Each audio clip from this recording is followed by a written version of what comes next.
Hello students, जय हिंद and welcome to EduTap. तो गाइस, जैसे कि आपको पता है कि आपके FCI AG3 का जो एग्ज़ाम है उसके लिए हम आपके लिए हर हफ्ते हर रोज़ कोई ना कोई सब्जेक्ट से रिलेटेड जो है वो इंपॉर्टेंट क्वेश्चन की एक सीरीज़ लेकर आते हैं, जिसमें हम हर रोज़ आपके साथ 10 इंपॉर्टेंट MCQs डिस्कस करते हैं। और ये MCQs इस तरह से होते हैं कि आपका सिलेबस भी जो है वो 7 बाय 7 जो है वो कंप्लीट हो जाता है। तो अगर हम उसी तरह से क्वेश्चन जो है वो आपको लेकर आते हैं जिस तरह से आपके एग्जाम में जो है वो क्वेश्चंस पूछे जाते हैं, तो यहाँ पे आपको डबल बेनिफिट ये हो रहा है कि आपको क्वेश्चंस का आइडिया भी लग रहा है, साथ में जब हम क्वेश्चन को आपके साथ डिटेल में एक्सप्लेन करते हैं तो आपका सिलेबस वाला पार्ट भी जो है वो कंप्लीट हो रहा है। यानी कि हम एक क्वेश्चन को जब हम एक्सप्लेन करते हैं तो आपका जो है वो साथ ही साथ उससे रिलेटेड 2-3 कंसेप्ट और क्लियर हो जाते हैं। तो ये आपके एग्जाम के लिए भी बहुत ज़्यादा इंपॉर्टेंट है और आपका सिलेबस भी जो है वो यहाँ से कंप्लीट हो जाएगा। तो अगर आप चाहते हैं कि आपका कोई भी सेशन, कोई भी सीरीज़ जो है वो किसी भी सब्जेक्ट की आपकी मिस ना हो, तो आप हमारा ये गिवन यूट्यूब चैनल जो है वो आप सब्सक्राइब कर सकते हैं। साथ में अगर आप चाहते हैं कि आपको हर एक सेशन की PDF, हर एक सेशन के नोट्स जो है वो आप तक पहुँचें, तो आपको हमारा टेलीग्राम चैनल ज्वाइन करना पड़ेगा। लिंक आपको गिवन है ताकि आपको हर एक सेशन की जो PDF है जो आपके टेलीग्राम चैनल पर जो है वो आपको मिल जाए। बाकी आपको कोई भी एक्स्ट्रा क्वेरी है, फर्दर क्वेरी है, तो आप इस गिवन नंबर पर जो है वो कांटेक्ट कर सकते हैं। क्लियर? आगे अगर हम बात करें तो देखिए, ये जो हमारा शेड्यूल रहेगा फ्री यूट्यूब सीरीज़ का शेड्यूल, ऑलरेडी आपको पता है। जो पुराने व्यूअर्स हैं, जो पुराने स्टूडेंट्स हैं, जो कि इसको पहले से देखते आ रहे हैं, तो आपको पता है कि मंडे टू फ्राइडे जो है वो हर रोज़ 2 बजे आपको दोपहर को जो है वो ये वीडियो मिलती है और अलग अलग सब्जेक्ट्स की आपको डेली जो है वो ये वीडियो मिलती है जो कि आपके एग्ज़ाम से रिलेटेड रहता है। Clear guys?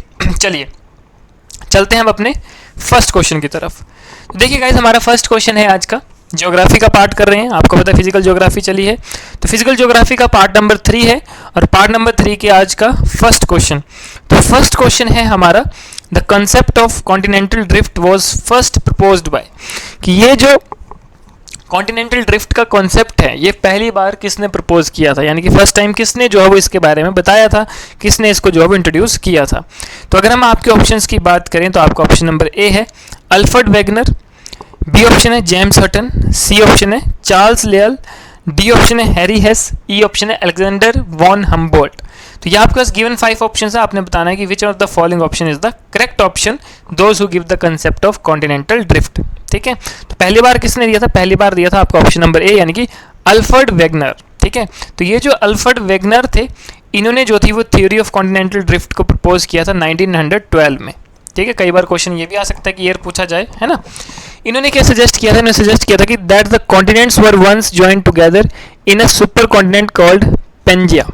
ठीक है, कि पहले जो कॉन्टिनेंट्स थे वो पहले साथ में जुड़े हुए थे, जिसको सुपर कॉन्टिनेंटल कहा जाता था, सुपर कॉन्टिनेंट कहा जाता था, जिसको आप नाम लेते थे पेंजिया। और इनका आइडिया था, his idea led the foundation of the modern theory of plate tectonics की। इन्हीं की ही आइडिया की वजह से जो है आज की जो मॉडर्न थ्योरी है प्लेट टेक्टोनिक्स की, वो उसका जो है वो मतलब एक तरह का फाउंडेशन, जो एक तरह की नींव जो थी वो इन्होंने रखी थी। तो गाइज, ये नाम बहुत ज़रूरी है, ये नाम आपको पता होना चाहिए। आपके एग्जाम में जो है वो काफ़ी बार पहले अलग अलग एग्जाम्स में पूछा गया है, तो आपके एग्जाम में भी जो है वो इसके आने की पॉसिबिलिटी ज़्यादा है। ठीक है, तो याद रखना है अल्फ्रेड वेगनर, जिन्होंने थ्योरी ऑफ कॉन्टिनेंटल ड्रिफ्ट को प्रपोज किया था 1912 में। Clear guys? चलिए question number second. Question number second है, which of the following phenomena is primarily responsible for the creation of deserts in the sub tropical high pressure belts, कि कौन सा ऐसा फिनोमेना है, यानी कि which of the following phenomena that is primarily responsible for the creation of desert. ठीक है, जो कि रिस्पॉन्सिबल है डेजर्ट की क्रिएशन के लिए इन the sub tropical high pressure belt, कि जो भी आपके सब ट्रॉपिकल हाई प्रेशर बेल्ट है उसमें। ठीक है, तो कौन सा फिनोमेना है ये आपने बताना है। आपके ऑप्शन नंबर ए की बात करें तो आपका ऑप्शन नंबर ए है rain shadow effect, option number B है polar front, option number C है Hadley's cell circulation, option number D है Coriolis effect, option number E है जेट स्ट्रीम। तो ये आपके पास 5 ऑप्शंस गिवन है, आपने बताना है कि कौन सा ऑप्शन जो है वो आपका करेक्ट ऑप्शन रहेगा। ठीक है, कौन सा फिनोमेना जो है वो आपका मेनली रिस्पॉन्सिबल है डेजर्ट को क्रिएट करने के लिए, जो भी आपका सब ट्रॉपिकल हाई प्रेशर बेल्ट वाला जोन है। ठीक है, तो ये 5 ऑप्शन है, आपने बताना है करेक्ट ऑप्शन। तो अगर हम आपके करेक्ट ऑप्शन की बात करें तो करेक्ट ऑप्शन है आपका ऑप्शन नंबर सी, यानी कि हेडलेस सेल सर्कुलेशन। अब ये है क्या, इसके बारे में जानते हैं। देखिए कि ये जो हेडलेस सेल है ये होता क्या है कि एक large scale atmospheric circulation pattern है, जो कि आपका मेनली ट्रॉपिकल और सब ट्रॉपिकल रीजन्स में बनता है। ठीक है, अब होता क्या है सब ट्रॉपिक्स में कि लगभग 30 डिग्री लैटिट्यूड की अगर हम बात करें तो descending air in the high pressure belt create dry condition, कि जो आपकी डिसेंडिंग एयर होती है हाई प्रेशर बेल्ट में, वो क्या करता है, ड्राई कंडीशन जो है वो क्रिएट कर देता है। ठीक है, ड्राई कंडीशन जो है वो आपकी क्रिएट होती है, इसकी वजह से क्या होता है आपका, leading to the formation of deserts like the Sahara and Kalahari, कि इनकी वजह से जो है वो फिर आपके डेजर्ट्स जो है वो फॉर्म होते हैं। जैसे कि आपका डेजर्ट एक सबसे बड़ा एग्जांपल है सहारा डेजर्ट, एंड दूसरा है कलाहारी डेजर्ट। तो ये दो जो है वो आपके सबसे मेन इंपॉर्टेंट एग्जांपल्स हैं इस डेजर्ट के। ठीक है, यानी कि जो आपके सब ट्रॉपिक्स वाले एरिया में जो आपके ड्राई कंडीशंस की वजह से जो डेजर्ट्स बनते हैं। ठीक है, तो ये सहारा और कलहारी आपने याद रखना है। दूसरा जो इसके बारे में थ्योरी फिनोमेना है, तो फिनोमेना आपने याद रखना है हेडलेस सेल। ठीक है, चलिए next question, question number 3। Question number 3 है आपका, which type of volcanic eruption is characterized by the explosive ejection of ash gas and pumice forming a pyroclastic flow, यानी कि कौन सी टाइप ऑफ वोल्केनिक इरप्शन जो है, ठीक है, इसको कैटेगराइज किया जा सकता है the explosive ejection of ash gas and pumice forming a pyroclastic flow. तो आपने जो है वो ये बताना है, ठीक है, कि ये कौन सी टाइप ऑफ वोल्केनिक इरप्शन है, ठीक है, जिसको हम इस तरह से कैटेगराइज कर सकते हैं। तो देखिए, अगर हम आपके ऑप्शंस की बात करें तो आपका ऑप्शन नंबर ए है एफ्यूजिव इरप्शन, ऑप्शन नंबर बी है स्ट्रोम्बलियन इरप्शन, ऑप्शन नंबर सी है प्लिनियन इरप्शन, ऑप्शन नंबर डी है आइसलैंडिक इरप्शन, और ऑप्शन नंबर ई है हवाईयन इरप्शन। तो ये आपके पास गिवन 5 ऑप्शन है, आपने बताना है कि कौन सा ऑप्शन जो है वो आपका करेक्ट ऑप्शन है। ठीक है, तो देखिए, अगर हम आपकी बात करें इसके करेक्ट ऑप्शन की, यानी कि करेक्ट आंसर की अगर हम बात करें कि कौन सी टाइप ऑफ वोल्केनिक इरप्शन, तो आपका सही आंसर रहेगा ऑप्शन नंबर सी, यानी कि प्लिनियन इरप्शन। तो जो प्लिनियन इरप्शन है ऑप्शन नंबर सी आपका, ये this is your correct option. ठीक है, क्योंकि ये जो प्लिनियन इरप्शन की अगर हम बात करें तो ये क्या होता है, ये एक हाईली एक्सप्लोजिव है that release vast quantities of ash gas and pumice. ठीक है, कि ये इतना हाईली एक्सप्लोजिव है कि ये लार्ज क्वांटिटी में जो है वो ऐश गैस एंड प्यूमिस को रिलीज करता है इनटू द एटमॉस्फेयर। ठीक है, वातावरण में। ये जो इरप्शंस हैं, ठीक है, they named after Pliny the younger. ठीक है, कि जो एक आपके साइंटिस्ट हुआ करते थे, ठीक है, तो who describe the eruption of Mount Vesuvius in 79 AD, जिन्होंने ये इरप्शन जो थी वो डिस्क्राइब करी थी, that often produce pyroclastic flows. ठीक है, and which are fast moving deadly avalanches of hot gas and volcanic material. Clear guys, तो ये नाम जो है वो आपने याद रखना है। ठीक है, कि प्लिनियन इरप्शंस जो है वो इसको आप कहते हैं। ठीक है, और किसके नाम पे पड़ा था, प्लिनी द यंगर, जिन्होंने इस टाइप की इरप्शन को जो है वो डिस्क्राइब किया था, जैसे कि माउंट वेसिवियस की 79 AD में, that often produce pyroclastic flows. ठीक है, जो कि आपका बहुत ही फास्ट मूविंग है, डेडली अवलांचेस है आपकी hot gas and volcanic material की एटमॉस्फेयर में।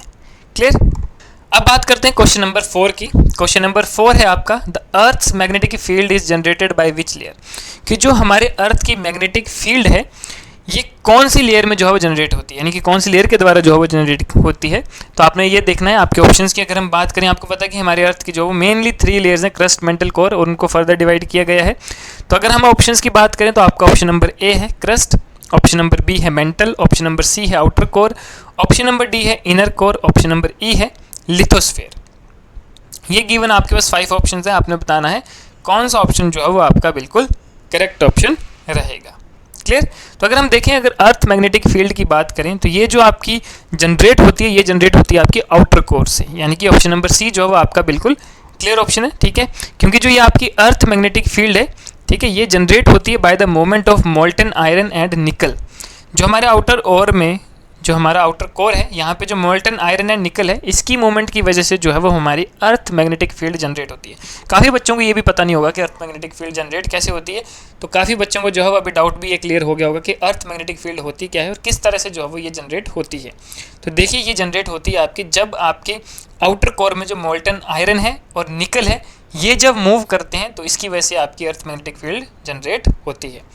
ये जो कन्वेक्शन करंट्स हैं with in this fluid layer combined with the earth rotation create the dynamo effect that generating the magnetic field. तो किस तरह से जनरेट होती है, आप ये कह सकते हैं कि ये जो कन्वेंशन करंट्स हैं इस फ्लूइड लेयर में, ठीक है, ये जब अर्थ रोटेशन के साथ कंबाइन होता है, कंबाइन करता है, जिसकी वजह से आपका डायनामो इफेक्ट क्रिएट होता है और that produces the particular further magnetic field. Clear, तो ये आपने याद रखना है कि जो अर्थ मैग्नेटिक फील्ड है वो आउटर कोर के द्वारा जो है जनरेट की जाती है। क्लियर गाइस, चलिए आगे चलते हैं। क्वेश्चन नंबर 5 है which type of plate boundary is associated with the creation of new oceanic crust, कि कौन सी टाइप ऑफ प्लेट बाउंड्री है जो कि एसोसिएटेड है with the creation of new oceanic crust. Oceanic crust, नई ओशनिक क्रस्ट को क्रिएट करने के लिए कौन सी टाइप ऑफ प्लेट बाउंड्री जो है वो आपकी एसोसिएटेड है इसके साथ। तो देखिए अगर हम आपके ऑप्शंस की बात करें तो आपका ऑप्शन नंबर ए है divergent boundary, option number B है convergent boundary, option number C है transform boundary, option number D है सबडक्शन जोन और ऑप्शन नंबर ई है रिफ्ट वैली। तो आपके पास यहाँ पे फर्दर 5 ऑप्शन है, आपने बताना है कि which of the following option is the correct option. ठीक है, तो देखिए अगर हम बात करें कि कौन सी टाइप ऑफ प्लेट बाउंड्री है ये, ठीक है, जो कि न्यू ओशनिक क्रस्ट से जुड़ी हुई है, तो अगर हम सही ऑप्शन की बात करें तो आपका ऑप्शन नंबर ए यानी कि डाइवर्जेंट बाउंड्री।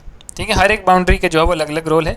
यहाँ पे जो बात की गई है ये न्यू ओशनिक क्रस्ट के साथ जुड़ी हुई है, तो यहाँ पे आपका सही आंसर रहेगा डाइवर्जेंट बाउंड्री। यानी कि देखिए अगर हम बात करें डाइवर्जेंट बाउंड्रीज की, तो यहाँ पे क्या होता है एट द डाइवर्जेंट बाउंड्रीज, ठीक है, जो टेक्टोनिक प्लेट्स हैं that move away from each other, यानी कि जो टेक्टोनिक प्लेट्स होती हैं आपकी वो एक दूसरे के अपोजिट यानी कि दूर जो है वो आपकी मूव करती है, that allowing magma to rise from the mantle and solidify. ठीक है, जिसकी वजह से जो नीचे मैग्मा होता है ये क्या करता है कि ऊपर वाली साइड को राइज करता है और फिर ऊपर आके जो है वो ये सॉलिडिफाई हो जाता है, that forming new oceanic crust. फिर उसका जब ये कूल डाउन होता है तो एक नई ओशनिक क्रस्ट जो है वो आपकी बन जाती है। This process primarily occurs at mid ocean ridges. आपने देखा होगा समुद्र के नीचे भी कई बार ऐसे वोल्केनिक इरप्शंस की वजह से कुछ ऐसे माउंटेन्स बने होते हैं। ठीक है, कुछ माउंटेन्स इतने तक होते हैं, ठीक है, लेकिन उस सी के कुछ तो सी के ऊपर जो है वो पानी के ऊपर आ जाते हैं, लेकिन कुछ जो है वो हिडन रह जाते हैं, अंदर ही होते हैं, है ना। तो ये जो है वो मेनली कहाँ पे होता है, मिड ओशन रिजेस पे होता है, जैसे कि आपका मिड अटलांटिक रिज है। तो यहाँ पे जो है सबसे ज़्यादा ये चीज़ें आपको देखने को मिलेंगी।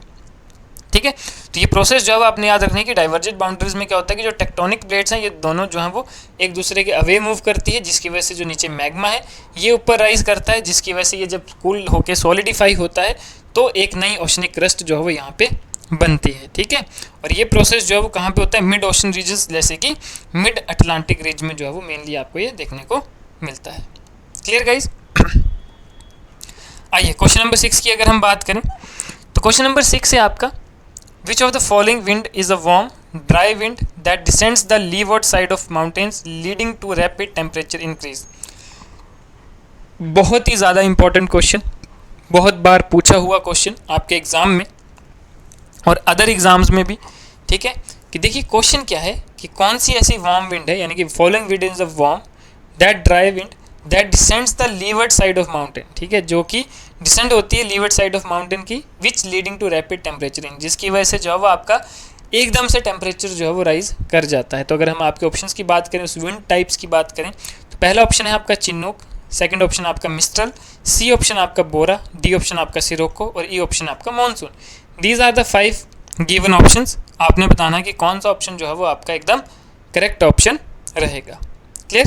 तो देखिए यहाँ पे बात की गई है वार्म विंड की, ठीक है, जो कि लीवर्ड साइड में है माउंटेन्स की, और जिसकी वजह से जो है वो आपका एकदम से टेम्परेचर जो है वो आपका राइज हो जाता है। तो आपका सही ऑप्शन रहेगा चिन्नूक। ठीक है, कि चिन्नूक विंड जो है ये एक वार्म टाइप विंड है, ठीक है, एक ड्राई विंड है, that descend the levered side of mountains. ठीक है, जैसे कि आपकी एयर डिसेंड करती है, यानी कि as the air descends it compress and warms up. ठीक है, इसकी वजह से क्या हो जाता है, आपकी जैसे एयर जो है डिसेंड करती है तो ये कंप्रेस हो जाती है, जिसकी वजह से इसकी हीट यानी कि गर्म जो है यानी कि वार्म अप हो जाती है, जिसकी वजह से जो अगर विंड वार्म होगी तो उसकी वजह से क्या होता है, आपका टेम्परेचर में भी जो है वो आपका इंक्रीज देखने को मिलता है, यानी कि टेम्परेचर भी जो है वो एकदम से राइज कर जाता है। ठीक है, और ये जो इफेक्ट है ये कॉमन इफेक्ट है on the eastern slopes of the Rocky mountain in north America. यानी कि ये जो है वो आपका देखने को मिलता है एक बहुत ही कॉमन एग्जांपल, एक कॉमन इफेक्ट जो है, ठीक है, कहाँ पे, जो रॉकी माउंटेन्स आपके नॉर्थ अमेरिका में। कई बार आपके एग्जाम में क्वेश्चन ये भी पूछा जाता है कि चिनूक विंड जो है वो मेनली कहाँ पे होती है। ठीक है, कहाँ पे जो है वो मेनली ये जो है वो राइज होती है, कहाँ पे जो ये जल्दी ज़्यादातर देखने को मिलती है। वैसे ही आपको अलग अलग तरह की विंड्स जो है वो आपको दी होती हैं और साथ में उनका जोन दिया होता है। ठीक है, तो वो जो है वो आपके एग्जाम में पूछा जाता है। ठीक है, तो ये जो है वो आपने याद रखना है। ठीक है, कि चिनूक विंड के बारे में, अगर चिनूक विंड के बारे में आएगा तो आपने बताना है Rocky mountains in north America. अगर कई बार इस तरह का क्वेश्चन आ जाए कि चिनूक विंड जो है वो मेनली कहाँ पे जनरेट होती हैं। ठीक है, और क्या है ये भी आपको पता है कि ये जो है वो वार्म विंड टाइप है that descends the levered side of mountains. ठीक है, जैसे ही एयर आपकी डिसेंड करती है तो ये कंप्रेस होती है और उसके बाद जो है वो आपकी ये जो एयर है आपकी, जो चिनूक विंड है that warms up and that leads to increase in temperature. ठीक है, बहुत ही कॉमन और बहुत ही आपका इंपॉर्टेंट क्वेश्चन है ये, क्योंकि आपके एग्जाम में जो है वो काफ़ी बार ये पूछा गया है। ठीक है, चलिए नेक्स्ट क्वेश्चन है आपका, which of the following is a feature formed by wind deposition in desert regions. ठीक है, कि विच ऑफ द फॉलोइंग, ठीक है, कौन सा जो है वो एक फीचर है that formed by wind deposition in desert regions. ठीक है, तो अगर हम बात करें तो देखिए कौन सा ऐसा फीचर है जो कि विंड डिपोजिशन की वजह से बनता है, फॉर्म होता है डेजर्ट रीजन्स में, जितने भी आपके डेजर्ट एरियाज़ हैं।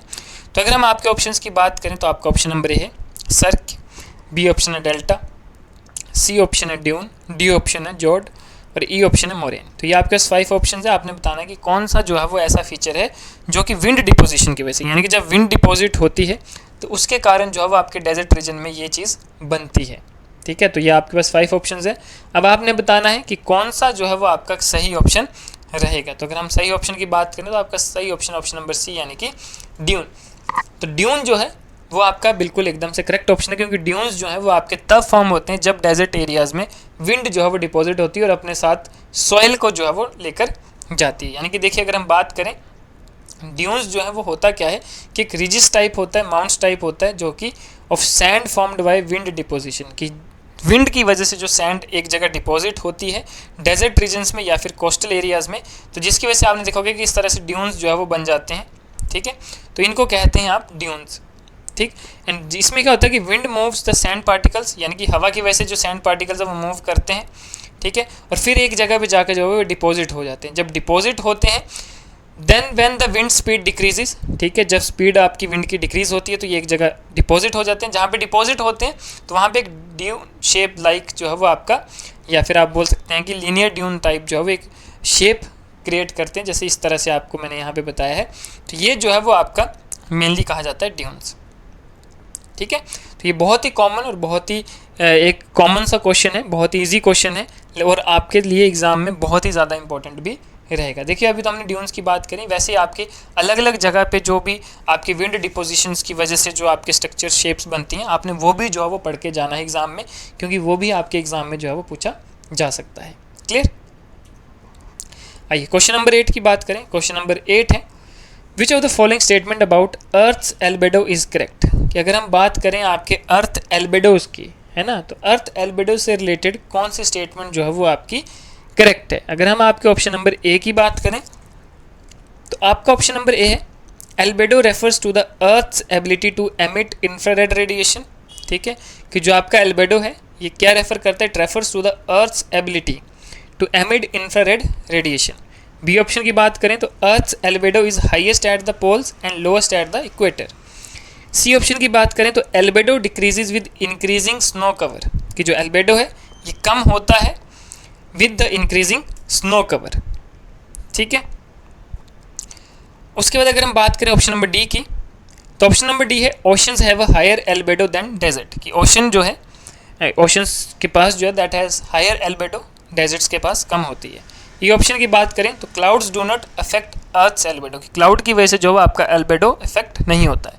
लेकिन अब बात आती है अर्थ एल्बेडो की, कि अर्थ एल्बेडो होता क्या है जनरली अगर हम देखा जाए तो व्हाट डज इट मीन।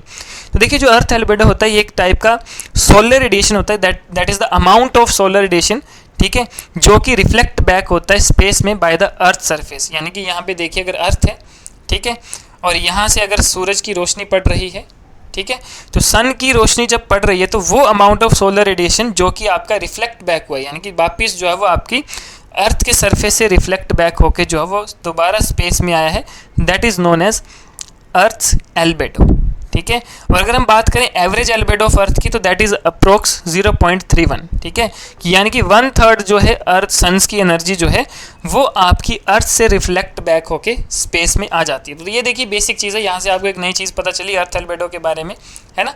तो अर्थ एल्बेडो के बारे में आप समझ गए कि वो अमाउंट ऑफ सोलर रेडिएशन जो कि रिफ्लेक्ट बैक होता है स्पेस में बाय द अर्थ सरफेस, की अर्थ सरफेस में जो है वो आपका रिफ्लेक्ट बैक हो जाता है, अर्थ सरफेस से टच होकर वहाँ से रिफ्लेक्ट होकर।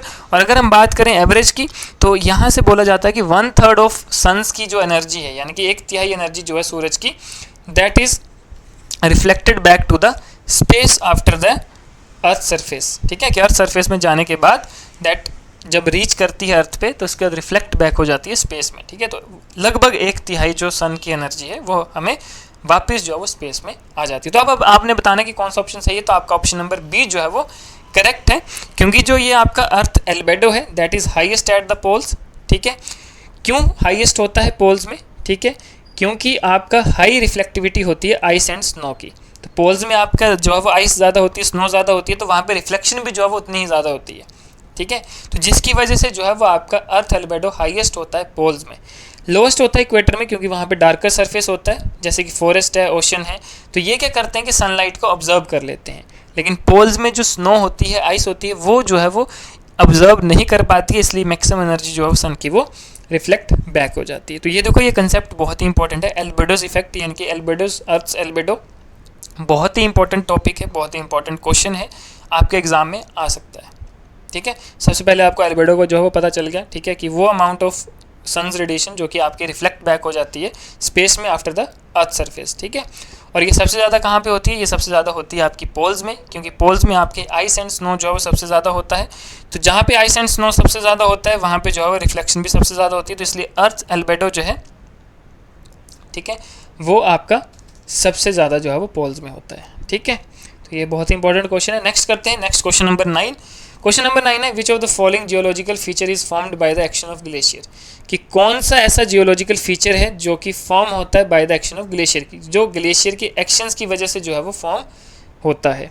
ठीक है, तो ये जो है वो आपने बताना है कि कौन सा जो है ऐसा फॉलोइंग जियोलॉजिकल फीचर है। ठीक है, तो अगर हम आपके ऑप्शन नंबर ए की बात करें तो आपका ऑप्शन नंबर ए है बेसिन, ऑप्शन नंबर बी है कैनियन, ऑप्शन नंबर सी है जॉर्ड, ऑप्शन नंबर डी है ड्यून, ऑप्शन नंबर ई है मेसा। तो देखिए यहाँ पे आपने देखा होगा कि ड्यून तो हो नहीं सकता, क्योंकि ड्यून अभी आपने पीछे क्वेश्चन में पढ़ा है कि वो क्या है ना, तो ड्यून तो होगा नहीं। तो अब आपके पास 4 ऑप्शन बचे हैं, आपने इन 4 ऑप्शन में से बताना है कि कौन सा जो है वो आपका ऑप्शन करेक्ट रहेगा, यानी कि बेसिन है, कैनियन है, जॉर्ड है या मेसा है।